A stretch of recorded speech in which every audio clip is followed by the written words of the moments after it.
Ele pediu, desde o início do ano, ele pediu para dar 3 aulas para vocês. Aula para todo mundo, e depois a gente já vai separar e vai ficar pelas turmas, que a gente vai ficar treinando habilidades, tá?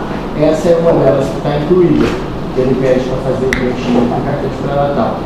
Mas muito dessa parte dessas aulas, vocês já levaram um pouco na semiologia, então vai ficar bem tranquilo e fácil, simples, tá bom? Então a aula vai ser uma aula simples, fácil, rápida, para que vocês, antes das 10 horas, estejam todos em casa. Tá? Então, vocês lembram o que é assistência do pré-natal? O que é? Vou deixar o Ricardo falar, que ele pode falar pra caramba. Ricardo, o que é o pré-natal?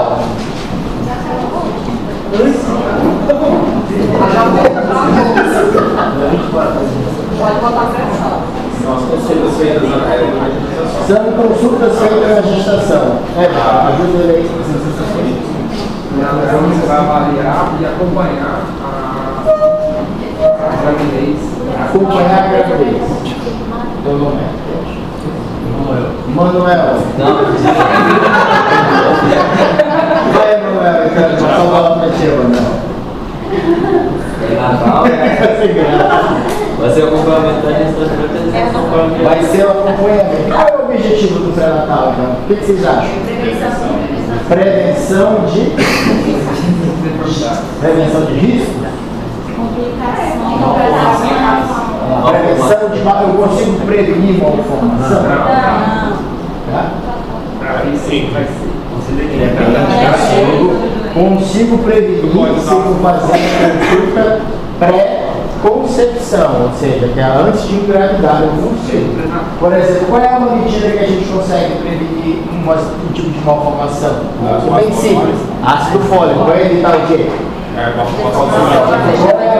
a malformação que a gente vai evitar?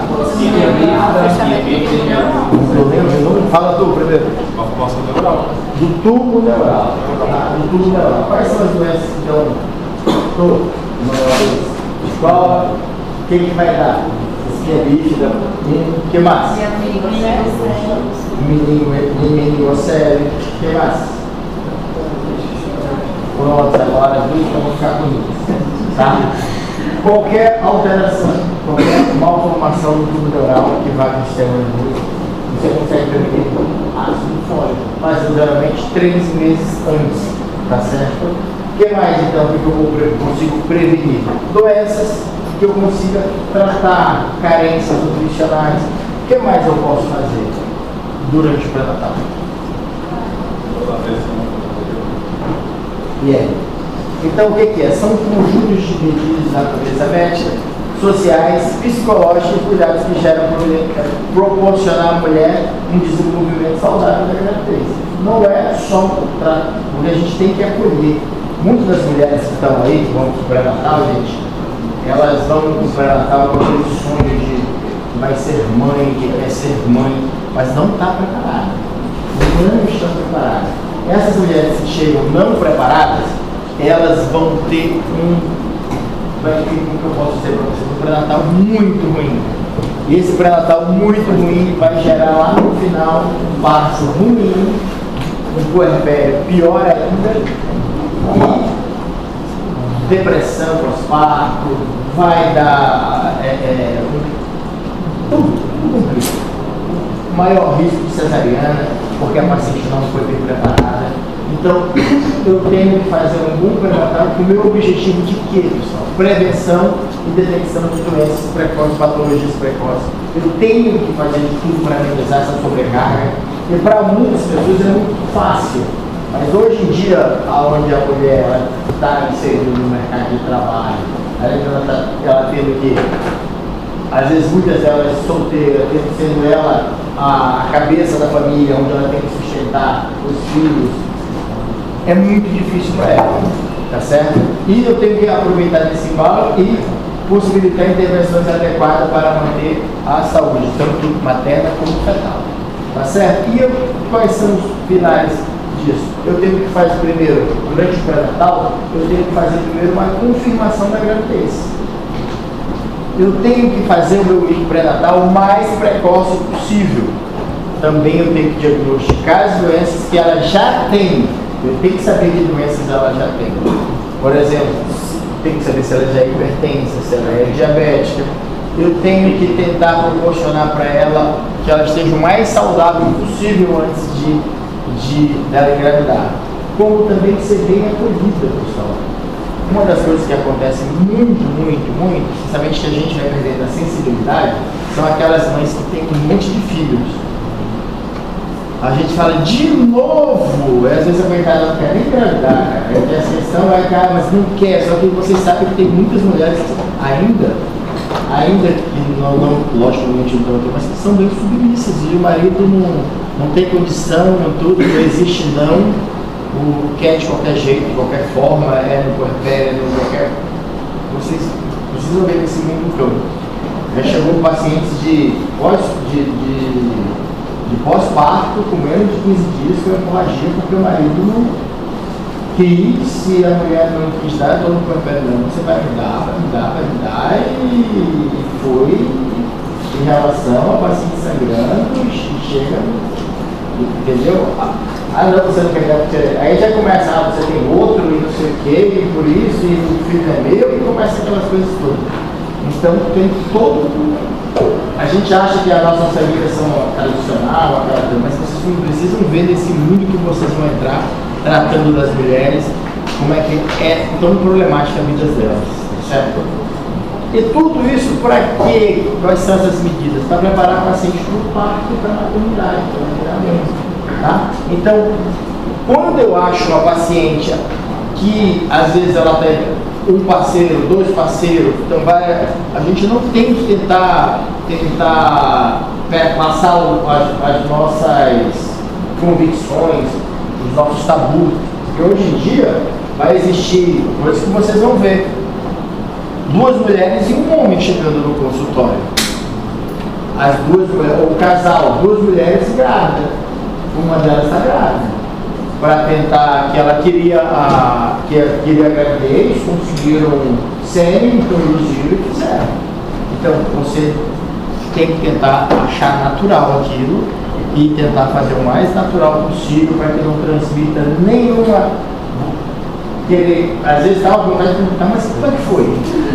Mas conta como é que foi, mas você tem que se segurar para não falar, você tem que transformar o mais natural possível.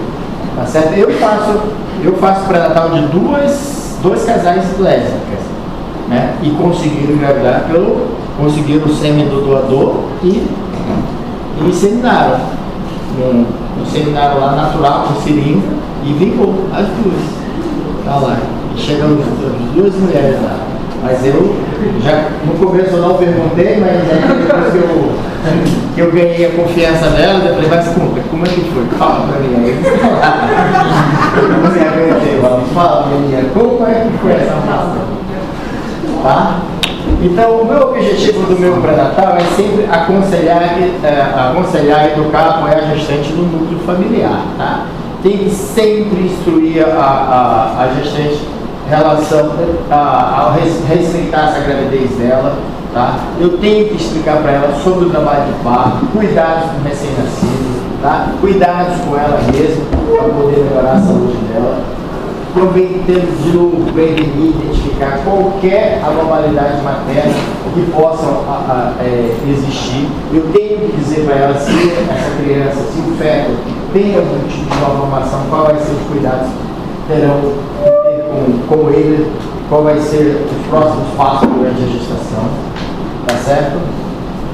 De 100% das mulheres, pessoal, 90% vai estar incluída entre o pré-natal de baixo risco, tá? Somente os 10% vai estar no pré-natal de alto risco, tá certo? E o pré-natal de alto risco geralmente vai estar relacionado a pacientes que têm doenças pré-existentes ou alguma história reprodutiva traumática, tá? Ou alterações nessa gestação. Uma história reprodutiva ruim, qual é que seria? O que vocês iriam dizer? 2 abortos? Qual é quando a gente vai dizer, vocês já levaram isso, vocês já levaram, aborto habitual? Como é que eu digo que vai ter um aborto habitual?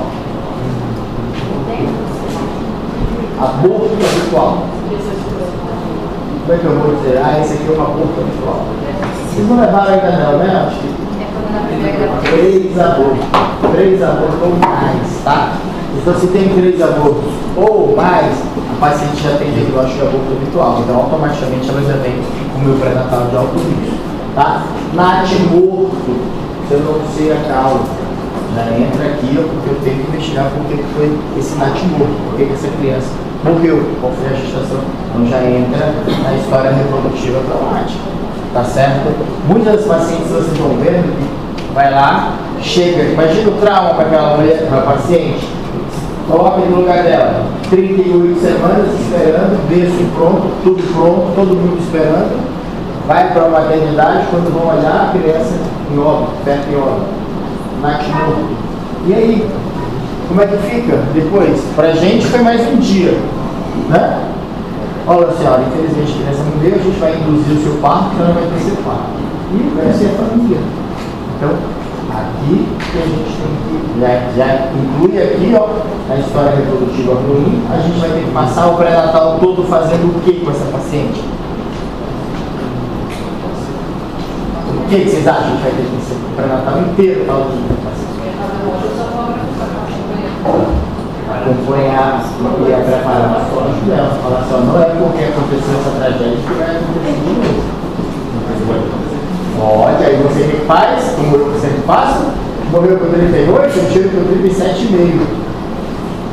Vou lá, se está tudo bem, eu vou lá e tiro. O meu particular, que está lá comigo, pega essas coisas, eu tento já tirar o mais rápido possível, o mais cedo, madurou, está tudo certinho.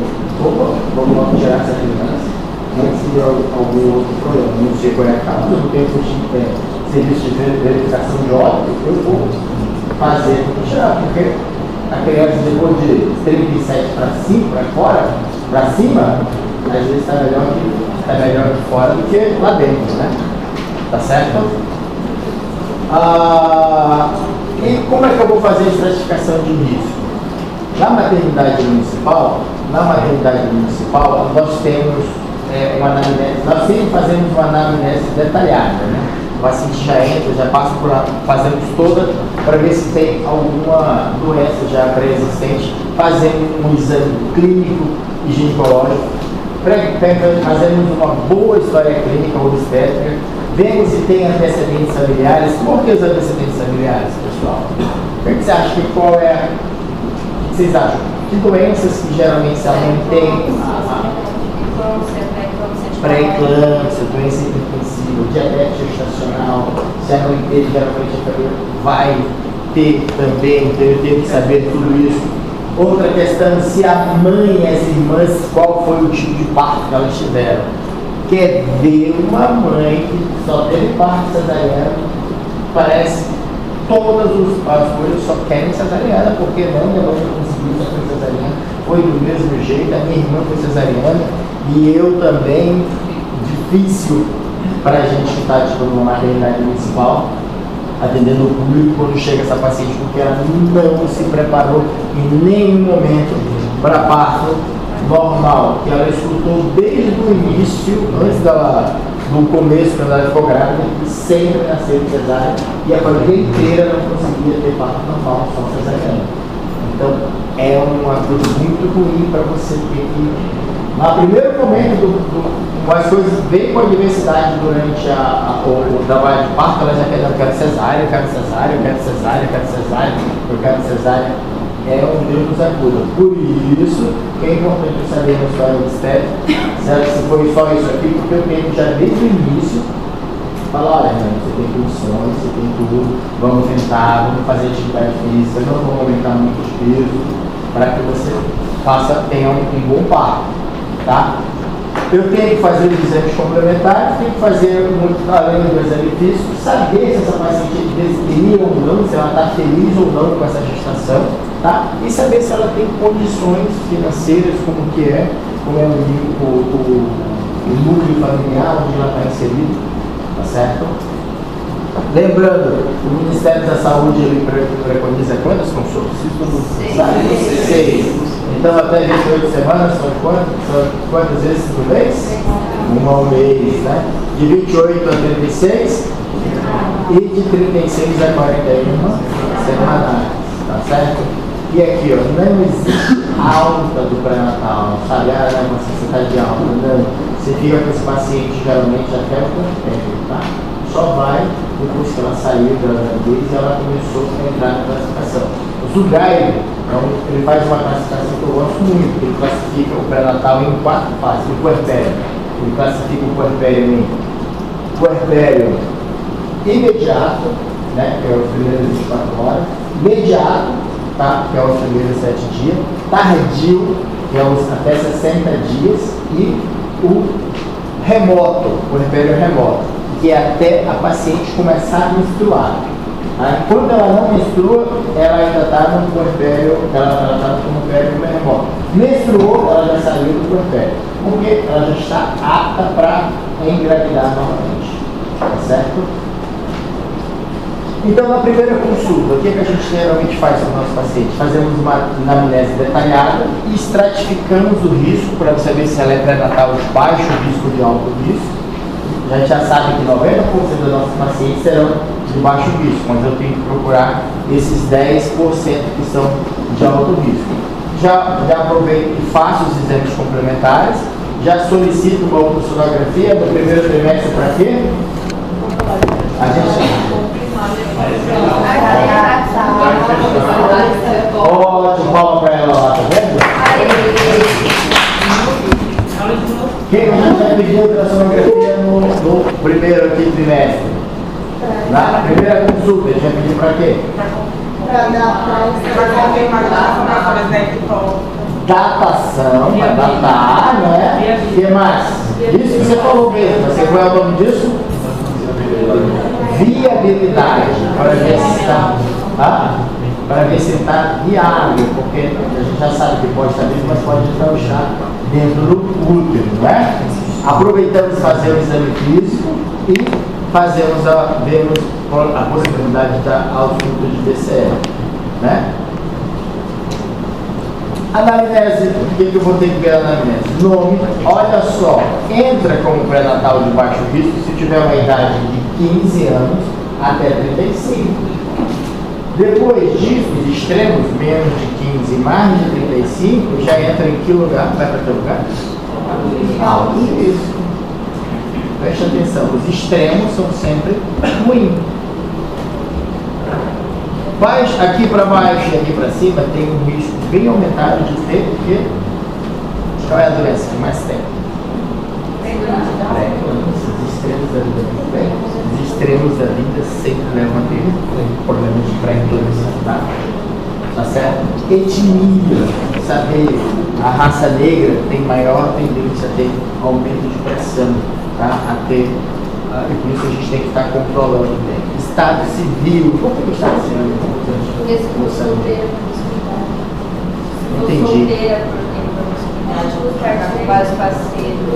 Não entra nem nisso, a liberdade social, não, nem só isso. É às vezes o acolhimento, a paciente se sente mais, está no ninho, ali está no nicho, está casada, tem uma proteção do marido, o marido está perto, e aquilo às vezes é muito sossega, deixa ela calma quando tem o marido. Você quer ver um pré-natal ruim? É quando o marido não participa. E a mulher, por exemplo, teve um relacionamento e a mulher quer o cara não quer ela engravidou, a mulher só para no pronto-socorro. E ela fala, estou passando mal, estou indo para o hospital. Avisa ele que está indo para o hospital todo tempo. Que é para quê? Será? A gente acha também, mas o pré-natal fica muito ruim, entendeu? Porque ela sente que ela tem essa carência emocional e precisa daquele amparo.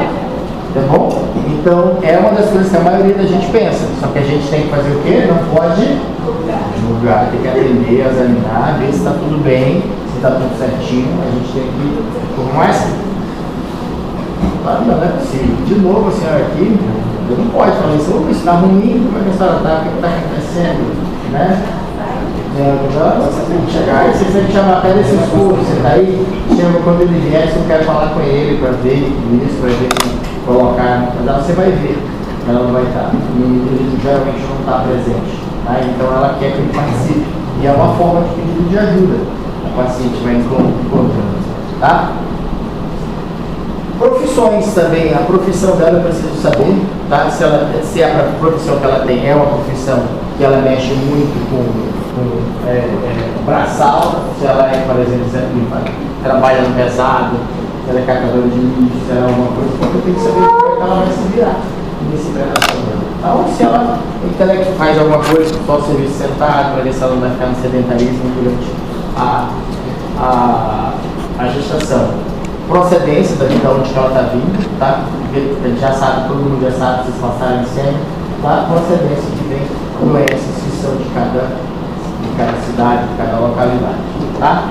Os antecedentes pessoais, então, são hipertensão, diabetes, transfusão, anemia, se ela tem doença infecciosa, se ela é asmática, tá? Se ela tem as alergias, se ela tem algum distúrbio neuropsiquiátrico, se ela tem alguma doença endócrina, cardiopatia, doenças renais e alguma cirurgia prévia, tá certo?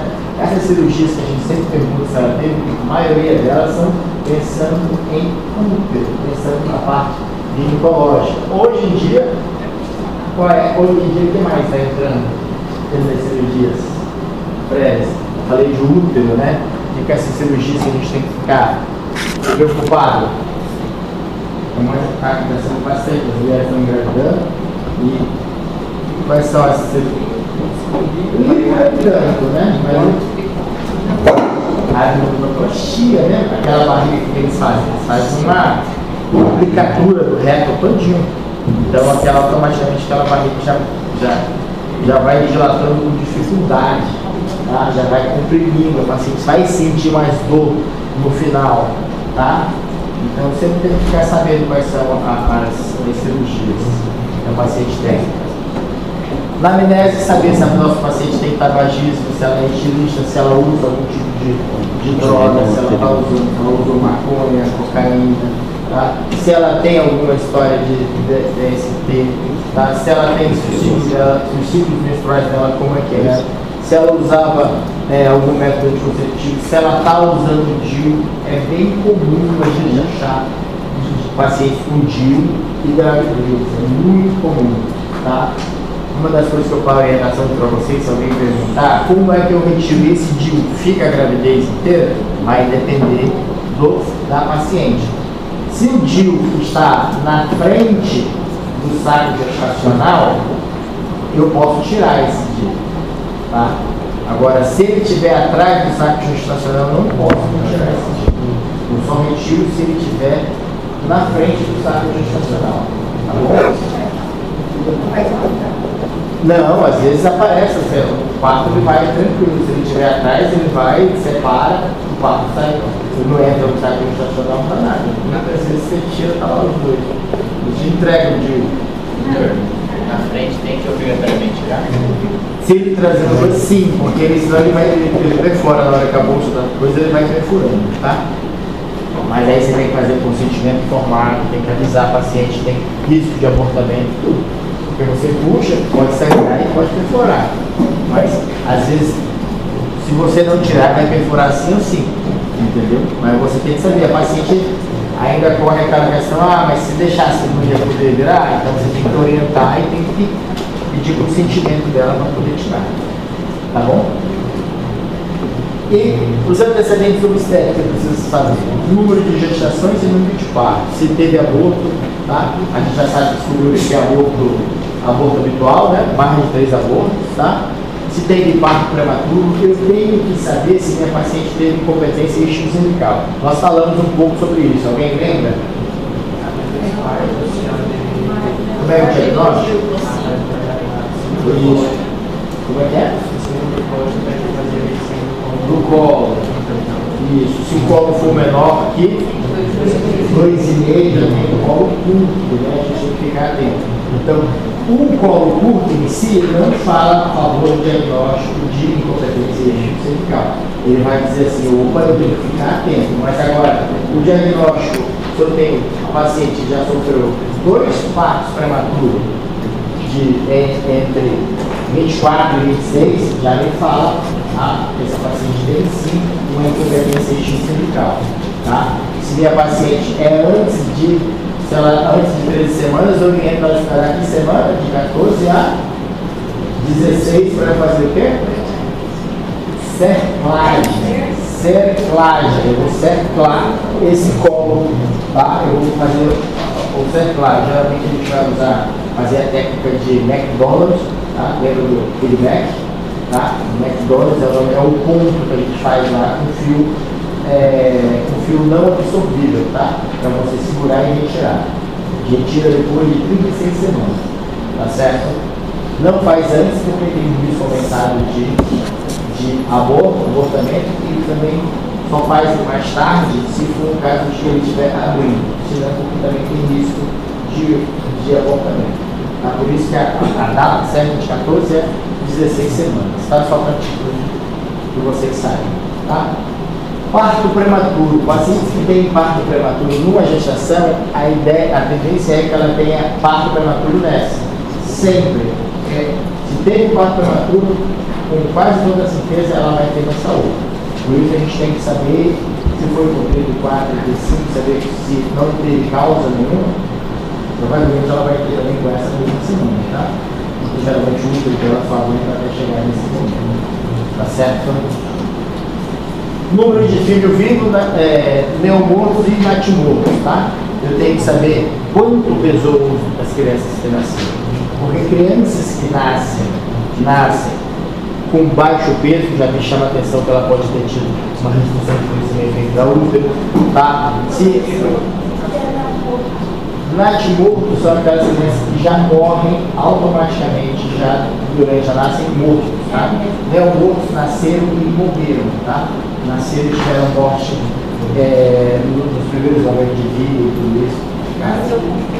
Tá? E aqui não, aqui você já estuda, já tem que estar em óbito, tá? Já vê lá, já está em óbito, e você vai fazer nascer. O neomorfo que nasce com morre, logo após, tá certo? Eu tenho que saber se essa minha paciente ela amamentou ou não, se teve amamentação ou não. Se ela fez parto cesariana, o período intergestacional é importante.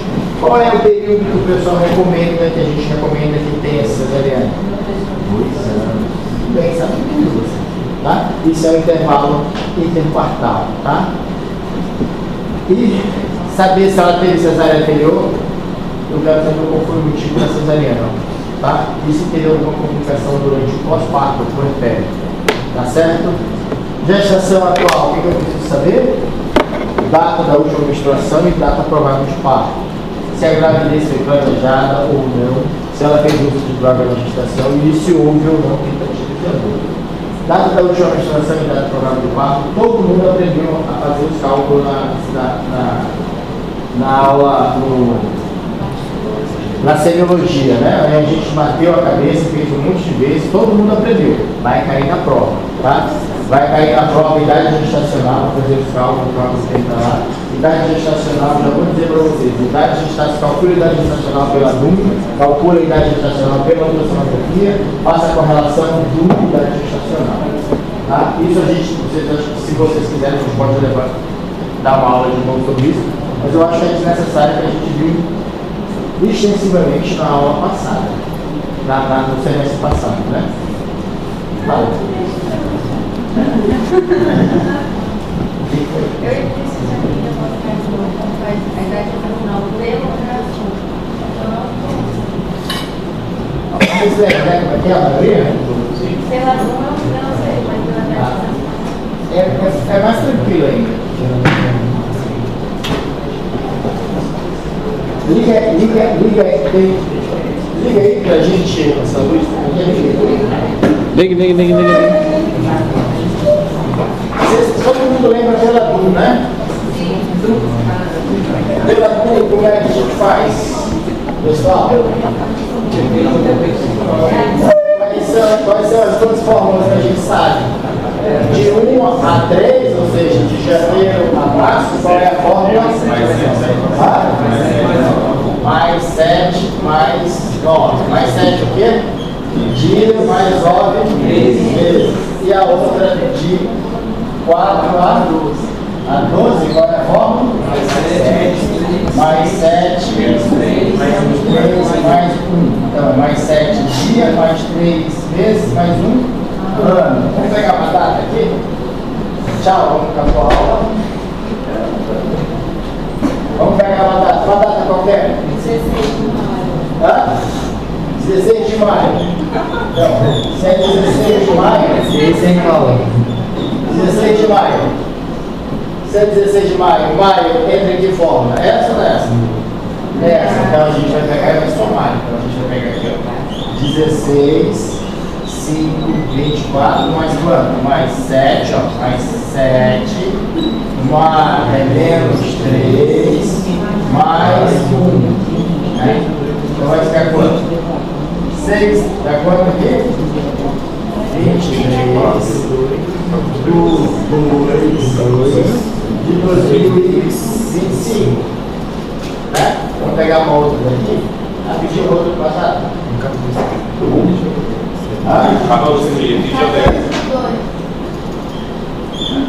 Vamos pegar uma data melhor para dar um. 31 de janeiro. Vamos pegar 29 de fevereiro. 27 de fevereiro. Por que eu quero pegar 27 de fevereiro? Para poder dar uma pulada. Tá? Então aqui vai ser quantos dias? Mais 7, mais 9, e aqui? Né? Então aqui repete, né? Então ficou o quê? 24, aqui dá quanto? 11, e aqui vai dar quanto? Rapaz, tem que ver. É 28. É 28, né? Lá? 28. A gente vai somar. Mas é bissexto, A né? gente vai somar tudo, tá? A gente soma tudo. 27 mais 7 vai dar quanto? 34. Aí a gente coloca 34. Esse é uma das coisas que eu falo, é 34. Né? Aí você vai falar, só que o mês de fevereiro tem quanto tempo? 28. Mas é bissexto. Tá? É bissexto. Esse ano não, esse ano 24 teve quanto? 29. 29, então 29. Você foi aqui, fez 29. Agora 5, ficou 5. Ficou 5. Essa era mais uma. Então 20, deu 11, 12. Então 5, 24. Tá certo? É só essa aqui que a gente tem que entender. Tá certo? Não mexe com fevereiro na prova, não. Vai. Deixa em Se fevereiro. eu pego essa data aqui, ó. Se eu pego essa data aqui, tá? Eu peguei aqui, ó. Eu sei que essa aqui é a data dela, né? Vamos pegar essa mesma ultrassonografia aqui, essa data aqui que fizeram. Ela fez aqui, eu calculei da data. Aí agora pela ultrassom, ela fez em 5 do 5 do 24, ela fez uma ultrassonografia que estava dando 12 semanas. Né? Hoje é dia da consulta, foi agora. 13 do 8. Como é que eu vou fazer o cálculo, gente? Como é que eu vou fazer o cálculo? Vem 5 tem quantos dias? Vai lá. Até um. Deixa eu limpar aqui.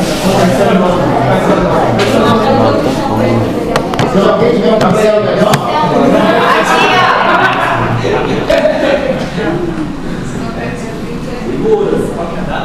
5 do 5. Peraí, Bota em fevereiro. esse aqui é melhor. Então, direito 2021. A gente vai fazer pela. O que eu falei? Qual foi a data que eu já nem lembro? 5 do 5 é 24. Não, 5 do 5 de 24, ele fez uma outra sonografia. 12 vezes. Ele estava com. Coloca melhor, 10 semanas e um dia. A última que eu jogo. 10 semanas e um dia. Né? Hoje, dia 13 do 8 de 24, quantas semanas vai dar?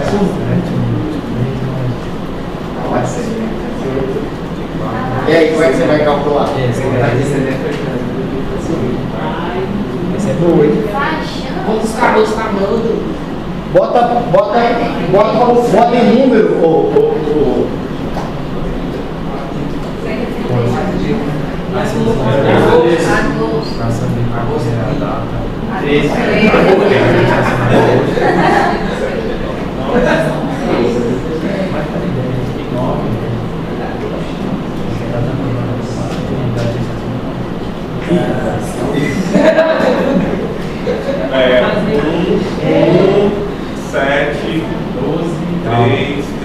28. Já, né?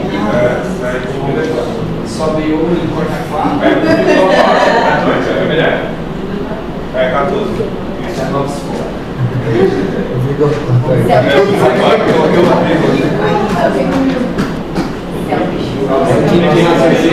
Só o bico tem.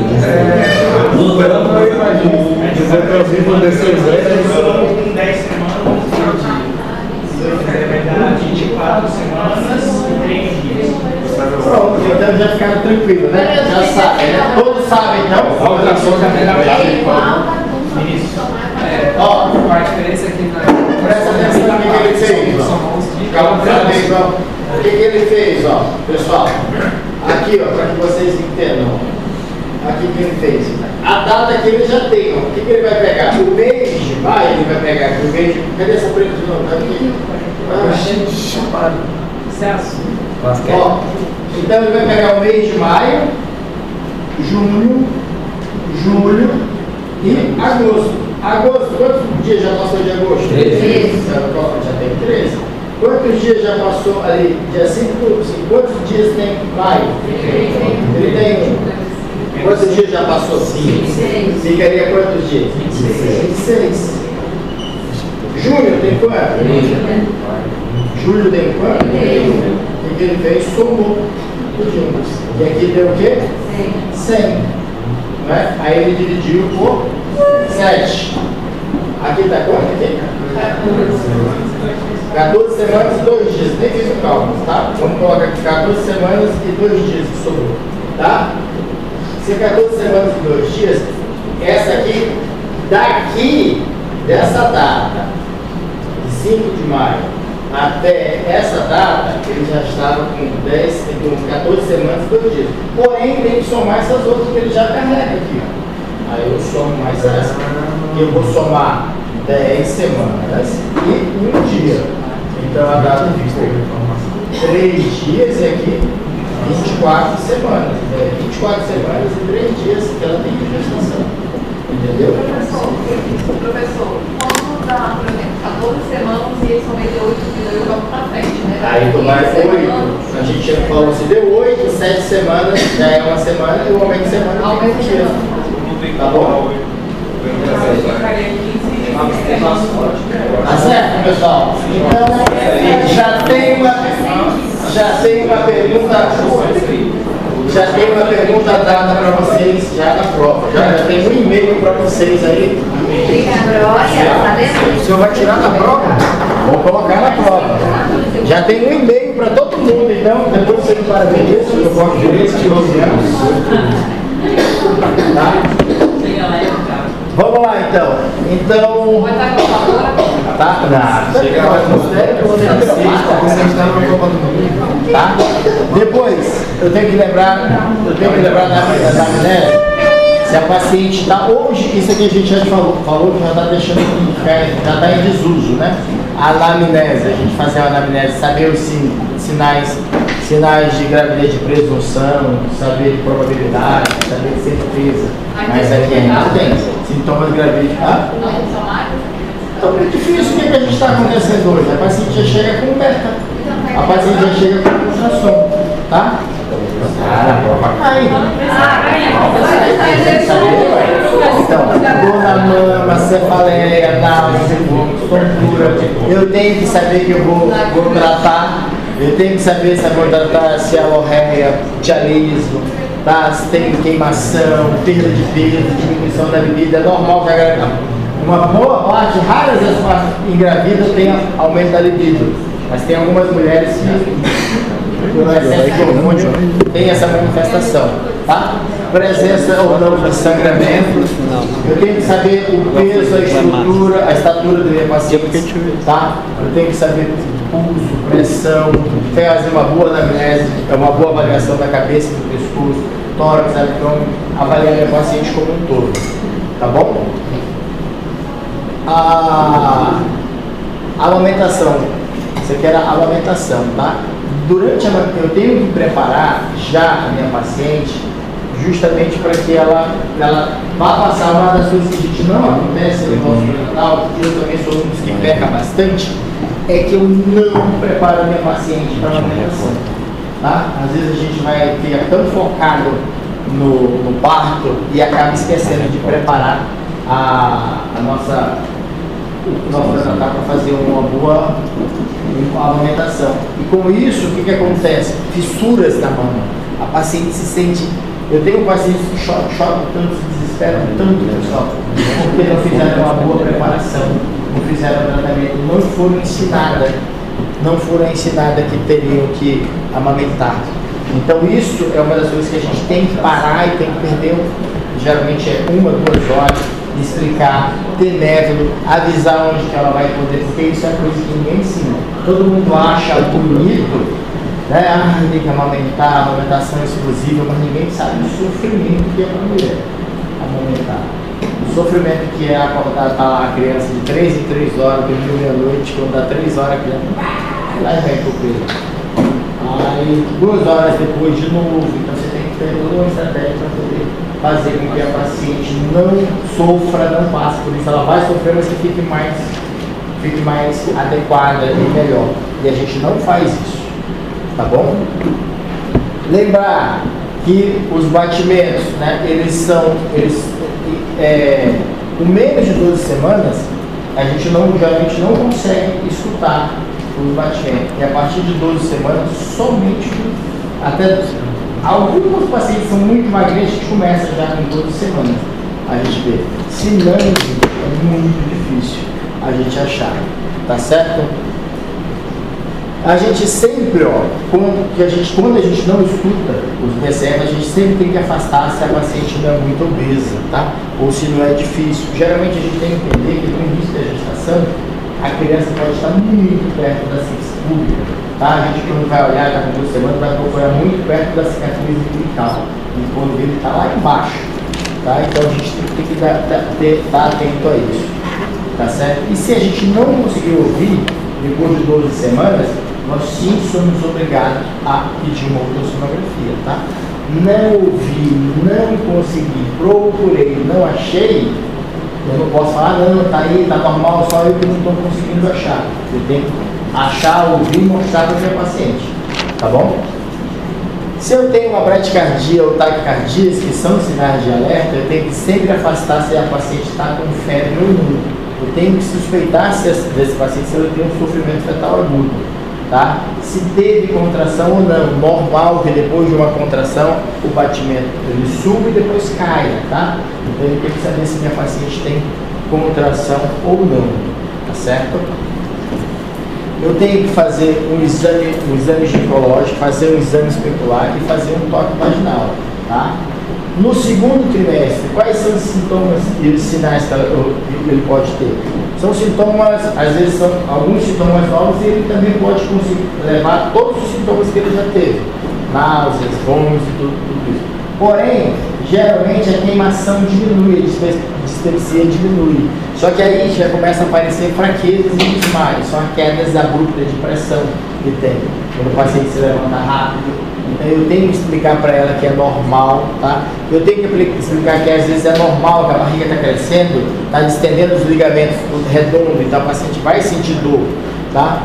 Vai começar a sentir dor na região lombar, porque está tracionando, aquela barriga está puxando aqui para frente, então vai começar a sentir essas dores. Eu tenho que explicar que em algumas posições ela vai sentir falta de ar, tá? Vai aumentar as micções e às vezes ela começa a aumentar desde o primeiro trimestre. O corrimento vaginal, eu tenho que explicar para ela também que vai ter corrimento aumentado, que isso é fisiológico, tá? Mas eu não tinha, mas só que pelo excesso de hormônio, às vezes ela vai tendo um corrimento que é normal, tá? Eu só vou preocupar com o corrimento se tiver mau cheiro, se tiver bolhoso, se estiver incomodando, porque eu me preocupo, senão é um mecanismo de defesa. O que acontece com a imunidade da grávida? Então entra vários germes oportunistas, e para a mulher, para evitar que isso aconteça, a vagina dela começa a produzir muita secreção que é para eliminar e não suba patógenos do útero, tá certo? Cãibra, corrimento vaginal, o que é pica, pessoal? Desejo comer coisa diferente, tipo tijolo. Tá. Tipo de jogo. O que mais? Sabe o que é isso? Terra. Terra, reboco, chão, porque geralmente é uma carência de ferro, tá? Aquela pessoa que começa a chover, ela olha assim, tem aquele cheiro de terra e ela quer se abocanhar mesmo, tá? Geralmente é com parede, com coisa, mais com carência nutricional mesmo, e é ferro geralmente que o paciente vai ter, tá bom?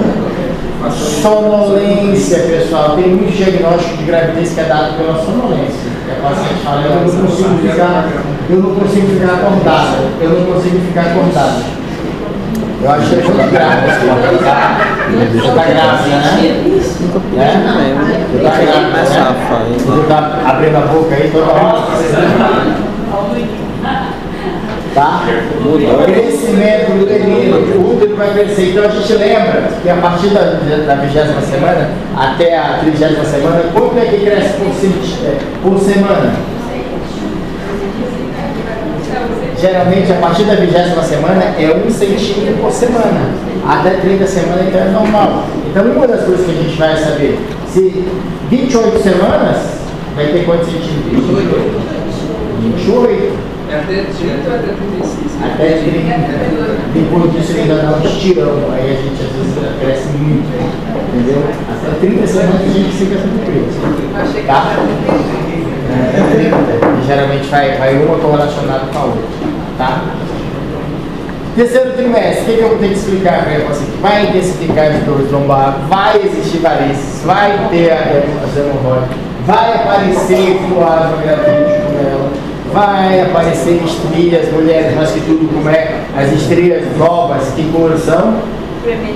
Vermelhas, violáceas, né? E depois que elas ficam antigas, elas ficam brancas, tá? O desconforto para dormir vai piorar muito, tá certo? Vai ter edema, o ganho de peso vai ser grande, por isso que às vezes a paciente ela tem que fazer, ela segurar o peso dela muito no início. Porque com 36 semanas, quando ela chegar, eu sei que ela vai às vezes engordar de torno de 3 quilos por semana. Tá? Então por isso que a gente tem que segurar, porque além de ter ganho de peso, tem retenção de líquido. A paciente retém muito líquido nessa fase. Tá? Então, e nas consultas, depois das consultas subsequentes, eu tenho que ver o que? Sempre o ganho de peso, né? Eu estava dizendo para vocês, sempre ganho de peso. Normal de peso para aumentar durante a gestação. Quanto é que vocês acham? 12 quilos, tá? Podemos chegar até 15 quilos, seria tão pouco demais. Como o paciente quando ele está com mais sobrepeso, a gente pode dar uma restrição maior, tá? Para que ele não ganhe tanto, tá bom? Eu tenho que ver sempre o nível expressório, a altura uterina e as manobras do Leopoldo, tá? Fala para ele quais são aí, Ricardo. Ciclo afim, todo mundo se lembra, né? Todo mundo se lembra, morreu de fazer a prova. Situação, posição, apresentação e insinuação, tá? Isso já sabe que vai cair, né? Então, saber se tem ou não tem movimentação fetal e batimento cardíaco fetal, tá? Medida da altura uterina foi que a gente já falou para vocês, né? Que a gente vai realmente essa medida que a gente vai falando, tá? Essas aqui acho que sumiram esses slides, acho que tá na outra. Gostei bastante. Eu que achei, ó.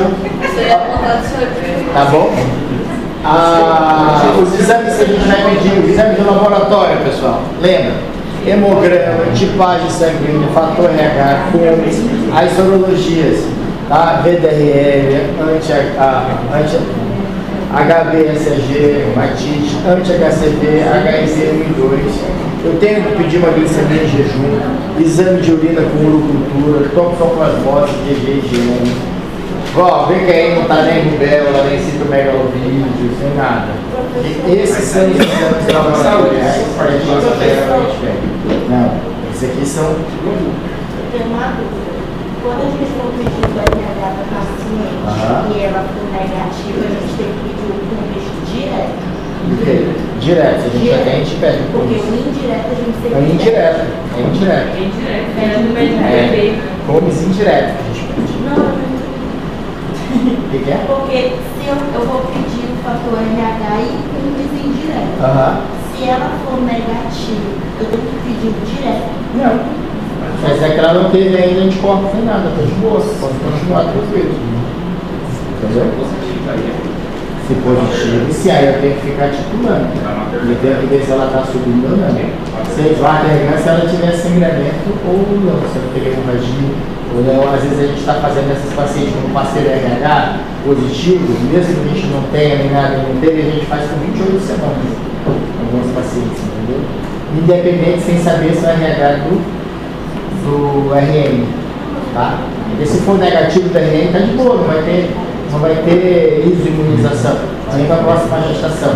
Mas o problema se ela for na segunda gestação, né? Na segunda gestação, a primeira não dá nada, mas se deu negativo, não dá nada, a gente fica tranquilo também.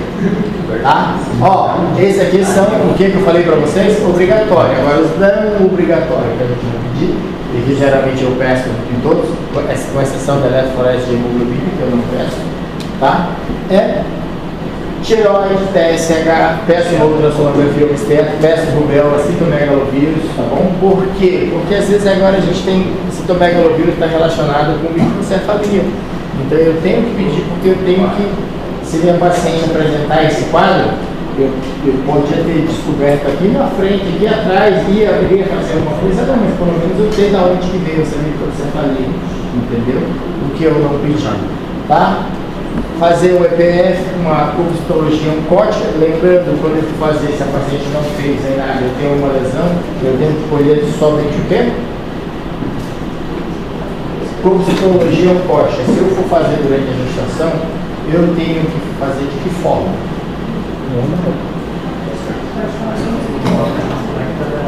Helder. Hã? Calma, prof. Fala, Helder. Tirei uma foto também. Ô, Ele viu que a presta pessoa tá no... atenção, Helder. Tu não presta? Pode fazer normal. E aí? Nada. Não é normal. O normal é colher. Endosepsia é endosepsia. Isso. E vai fazer o quê? Não pode nem endossecar, pessoal. Só faz do lado da parte de fora. A sua mulher falou que tinha.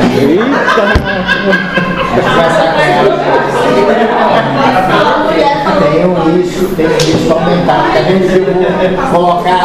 Tá vendo que no início eu vou colocar a escova dentro do canal?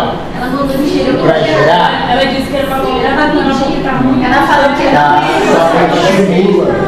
Isso vai pegar um estimula. Essa parte da prova é minha, tá? Então não coloca não. Pode continuar aí. Pra coisa de vocês, só Ectoserve. Pode fazer que vocês vão estar de boa. A bola chegou. Hoje a gente está usando uma espátulazinha que é melhor, que é uma coisa que a gente está usando, que é tipo uma escovinha. A gente coloca, ele não agride nem nada, só vai pegar. Hoje em dia está mais tranquilo que a gente está fazendo meio líquido, tá? Eu sempre evito, especialmente se tinha paciente, evitar fazer durante a gravidez, tá? Especialmente se a gente vai fazer a parte da biópsia também. É contraindicado, biópsia? Vai depender. Vai depender. Por que vai depender? Se eu tenho as grandes suspeitas que a paciente está com câncer, eu tenho. Tá, então para você só Só. Tá? Vamos lá. Você condurando já vou condurando a Vem do cabelo de Manaus. Ah, não, pode ser. Pode falar que fui eu. Tá? E agora, pessoal, dentro dos exames que eu estou pedindo, também eu estou pedindo vitamina D, tá? Estou pedindo vitamina D, D3, tá? Eu tenho que aumentar, melhorar minha paciente. E estou pedindo também B12, tá? Se vê que melhora bastante, tá? A cognição do bebê, quero manter. Só que eu não estou naquelas coisas de loucura do pessoal querendo. O pessoal agora está loucura. Olha, você já imaginou? A gente vai ver, se todo mundo for fazer o que o pessoal está mandando hoje em dia, olha só como é que vai ser. Eu acordo, eu tenho que tomar o quê? Eu acordei, agora eu tenho que tomar o quê? Vitamina D3, eu tenho que tomar ômega 3, eu tenho que tomar magnésio, eu tenho que tomar B12, selênio, né? Eu tenho que tomar, já sou 5, eu tenho que tomar B12 também, eu tenho que tomar coenzima Q10, coenzima Q10, eu tenho que tomar, que é para evitar fenômeno de envelhecimento, tá?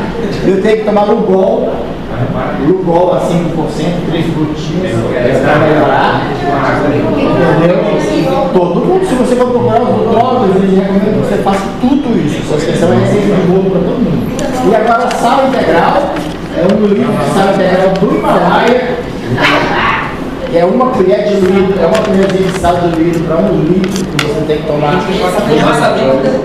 Massa líquida, tá?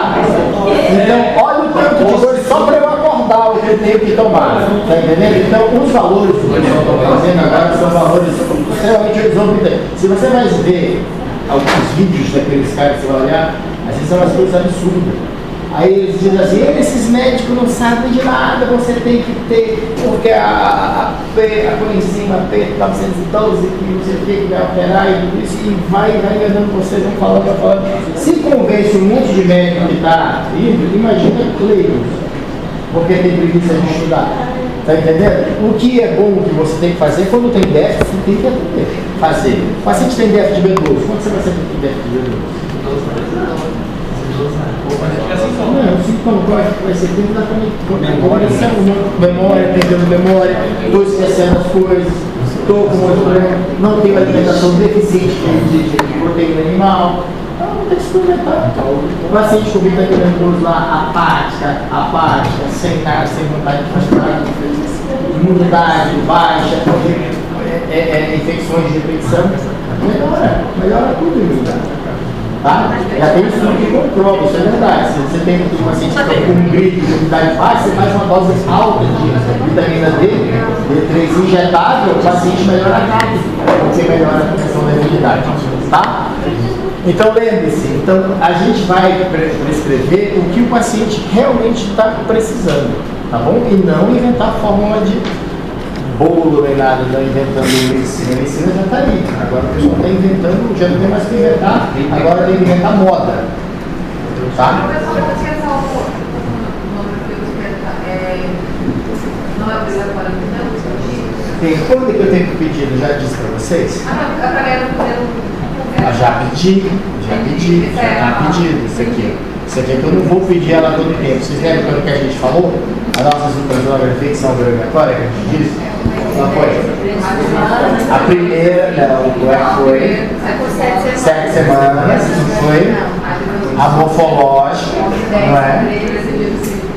Isso, depois a segunda morfológica, o eco, fazer a outra com 36, que a gente passou. Tá? Oi?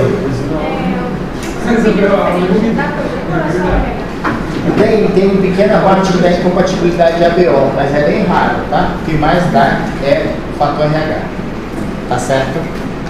Então, o NIPT, vocês sabem o que é o NIPT, pessoal? O que é? Teste genético está sendo feito hoje, está sendo muito tranquilo. Tá? O NIPT está sendo barato, cada vez vai diminuindo mais os valores, tá uma coisa boa. Peço para todo mundo? Não peço para todo mundo, na verdade eu não peço para quase ninguém. Tá? Eu só peço mesmo que se a paciente tem acima de 35 anos, ou se ela tem mais, a gente deve pedir para fazer um rastreio, ou se deu alguma coisa inconclusiva na primeira morfológica do primeiro trimestre, tá? Que eu peço um NIPT para ver se ela não tem nenhuma malformação, nenhuma alergia, nenhuma outra alteração. Não tem aquela 10 semanas de NIPT? Sim.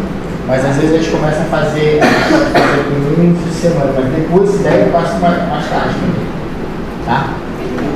Segundo trimestre, os exames que eu vou pedir do segundo trimestre. TOCG, com visita direto de novo, se for RH negativo. Fazer um ecocardiograma fetal, aqui ainda era assim indicado, agora não, acabou. Tá? Então agora estão colocando para que todos façam a partir da 28ª semana. Tá? Estamos fazendo. Agora era sindicado. Por que esse sindicado? Era se tivesse malformações fetais, se fosse diabética, tá? Malformações fetais da gestação anterior, diabéticas e pacientes acima de 35 anos.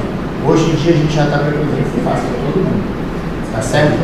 No terceiro trimestre a gente vai repetir o hemograma, as sorologias, tá? Para sífilis, hepatite B e C. Vou fazer uma pesquisa de streptococcus de 35 semanas, geralmente, com 35 semanas. Por quem que eu vou pedir? O que eu tenho que pedir? Pesquisa de streptococcus, e como é que faz? Como é que é? Suave da região perianal. Vou fazer essa coleta, vou fazer a cultura. E se deu positivo, o que eu vou fazer?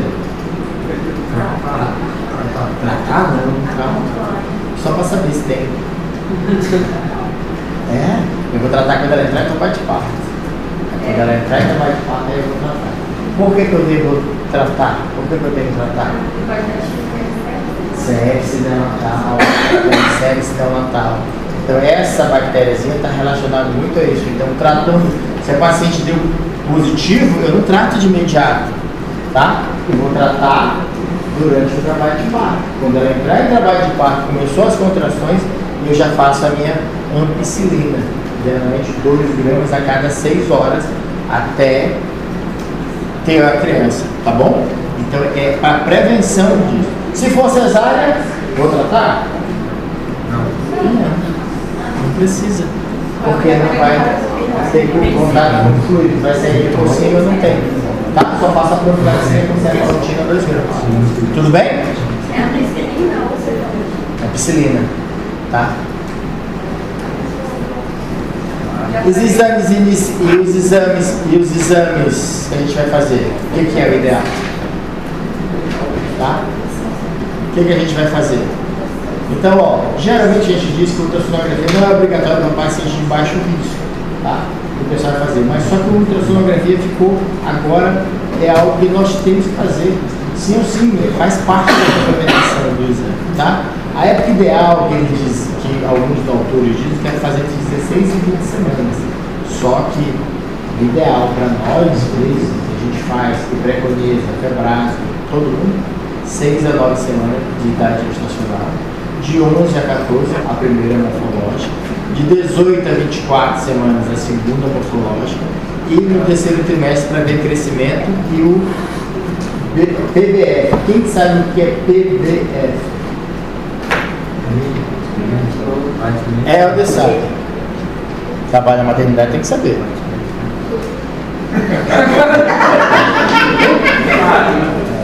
Poxa. Agora, outra questão, é 14 semanas, 13 semanas, 7 dias. É difícil. Aqui a gente chega até 13 semanas e 6 dias, geralmente.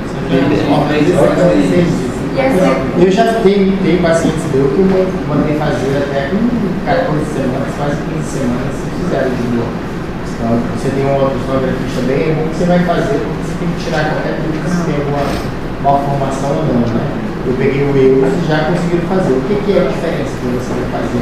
Se tem algum tipo. É porque quando você vai fazer, eu disse a vocês que quando de 13 semanas, para baixo de 13 semanas e 6 dias, que é o limite que a gente vai fazendo, a gente consegue medir o CCM, que é comprimento de cabeça nada.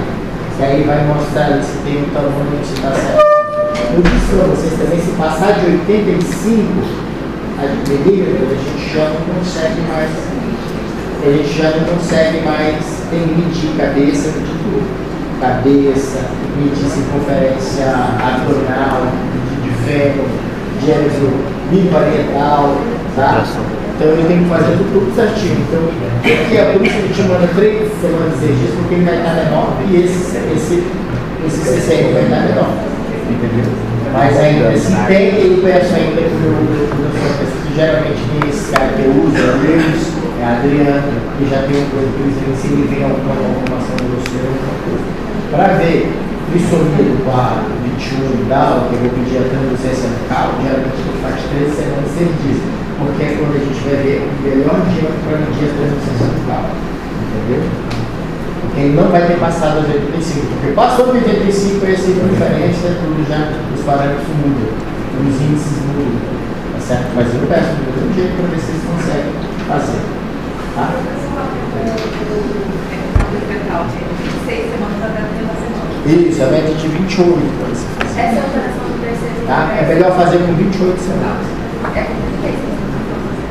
do que geralmente com 36 que a gente pede. Tá? Porque a gente tem que saber se está crescendo ou não. Olha, eu tenho minhas imagens todinhas, isso aqui, ó, cara. Isso aí eu ia mostrar para vocês. Essas aulas, tá? Acho que quando eu assumi só da prosa. Isso aqui era só mostrando aquela aula de sempre de novo, sabe? Gestacional, tá mostrando com a vesícula e tudo. Só que não tá aí. Tá? Lembrar da avaliação nutricional que eu tenho que fazer, tá bom? Lembrar baixo peso, menor, o IMC menor que 18,5, quanto é recomendado de ganho? De 12 a 18. Tá? Quando ele for adequado, de 11 até 16 quilos, tá certo? Sobrepeso até 11 quilos e se for obeso, no máximo 9 quilos.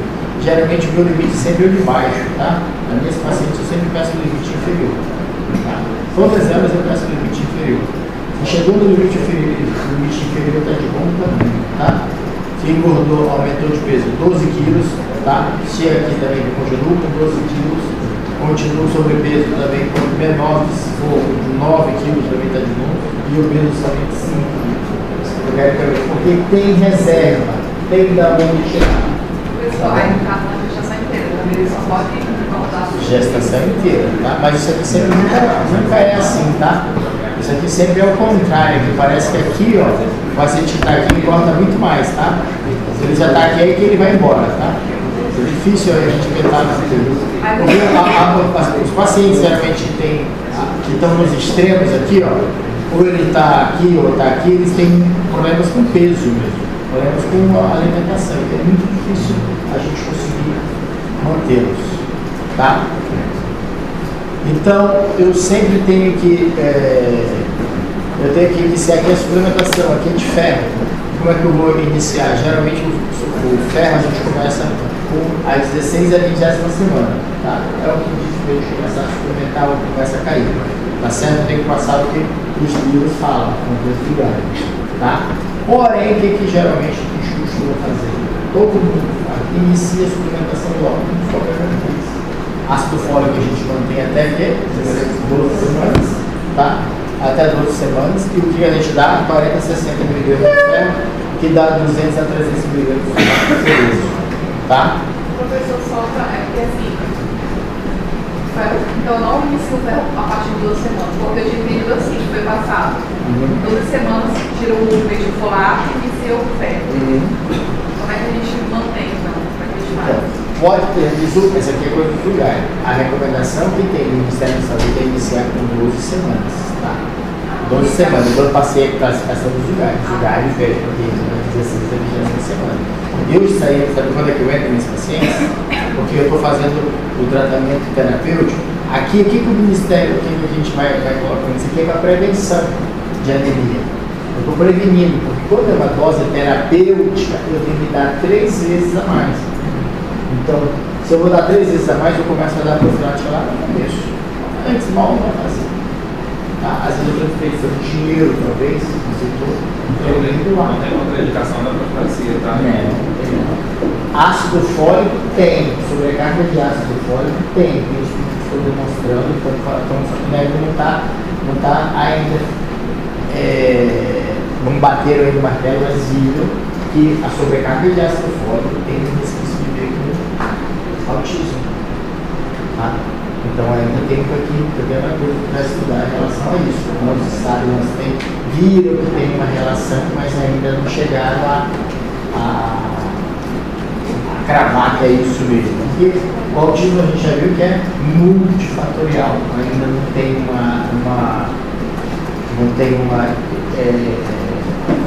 causa, não se sabe, estão procurando todas as causas que poderiam te ocasionar. Tá bom? As vacinas que são contraindicadas são sarampo, cachumba, rubéola, varicela, febre amarela, tá? Sem contraindicação. O tétano, tá? A DT, a DTPA, influências, a hepatite, pneumococo, meningococo, raiva, tá? Se for morrer de não, pode fazer a vacina tranquilo, tá bom? Aqui de novo, era só no fluxo, então não sei com esse slide, eu vim na minha casa e depois de lá que eu vim transferir. você tem que baixar do Drive. Não foi, acho que eu baixei da nuvem, fica na nuvem. As minhas coisas que eu dava, como eu usava outro computador, eu comecei a usar esse, eu baixei tudo na nuvem. Quando eu baixei, acho que sumiu. Tá? Problemas relacionados a dentes, pessoal. Você tem que tirar. Senão a paciente, não, eu estou com problema odontológico. O que você vai ter que fazer? No primeiro trimestre é o menos indicado. Por quê? Qualquer procedimento que você vai fazer no primeiro trimestre tem o risco de quê? Malformação no bebê, tá? Tem um risco aumentado de não vou usar medicações, a dor da paciente que ela pode ter, então a gente contraindica. O segundo período sempre é mais indicado, porque ali tem uma janela muito grande de você mexer, fazer qualquer tipo de procedimento, tá? Só que no período do terceiro trimestre é o período que mais vai ocasionar transtorno na minha paciente. Se eu não resolver esse problema agora, no terceiro trimestre ela vai ter muito problema. E nada contraindica, tá? É melhor que você tire, porque a dor que ela pode sentir, se ela estiver sentindo dor, se estiver sentindo alguma coisa, pode precipitar parto prematuro, tá certo? Então, se o paciente está com dor, tem um tratamento dental para fazer, pode deixar fazer, tá? Eu não recomendo só no primeiro trimestre, mas depois dou cartinha e tudo, o meu CNM carimbando dizendo o que tem que fazer. E se não fazer, pode ameaçar o parto prematuro, tá? As orientações, saber sempre que eu tenho que falar sempre da importância do pré-natal, eu tenho que falar que um vínculo paterno, o pai ir na consulta, facilita demais a minha abordagem. Quando o pai vai, o marido vai, o esposo vai no pré-natal, esse pré-natal vai sempre bem, porque geralmente é duas pessoas ali, eu dou orientação para um, dou orientação para outro, para eles tentarem fazer o parto, nossa, sai muito melhor, tá?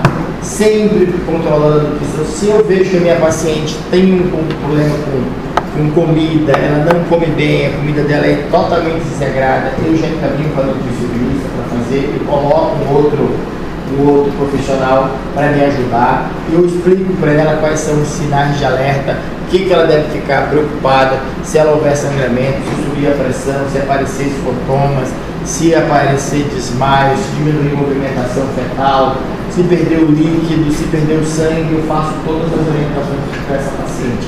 E eu tenho que dizer os sinais e sintomas de parto, que vocês vão lembrar bem, tá? Daqui a um tempo, se tiver contração 2 em 10, duração acima de 45, então eu tenho que avisar, deixar minha paciente sempre avisada do início das contrações. Como é que ela vai ter a dor, como vai se insinuar, como é que vai evoluir, então tudo isso eu tenho que fazer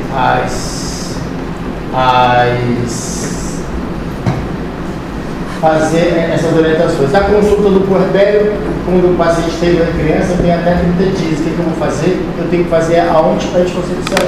Eu tenho que mostrar para ela, eu tenho que dar a escolha para ela fazer uma prevenção para ela não engravidar de novo, pelo menos nesse período de 2 anos. E qual é o tipo de anticoncepcional geralmente que eu vou usar? O que eu vou usar, pessoal? Geralmente vou usar combinados? Quais são os anticoncepcionais orais que eu vou usar na minha paciente? Quem sabe? Lembra?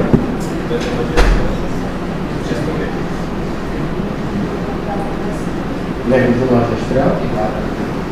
Professor, é só progesterona, tá? Aí tem por causa que o estradiol vai fazer com que haja diminuição na produção de leite. Então tem que usar, ou pode ser só um justomeno, ou pode ser só, porque aí vai ser o cerazete, ou pode usar só a dosperidona, ou pode usar só a decoprovera, tá? Qualquer um, só a base de progesterona. Explico que tem o método de barreira, explico que tem o DIU, explico tudo. Falo explico para o paciente como é que ela tem que amamentar, tá certo? Bom, e era isso que eu ia dar a aula para vocês, tá bom? Obrigado. nós que agradecemos. Não, é isso, né, prof? Ó, prof, rapaz, esse bicho vai me encharcar.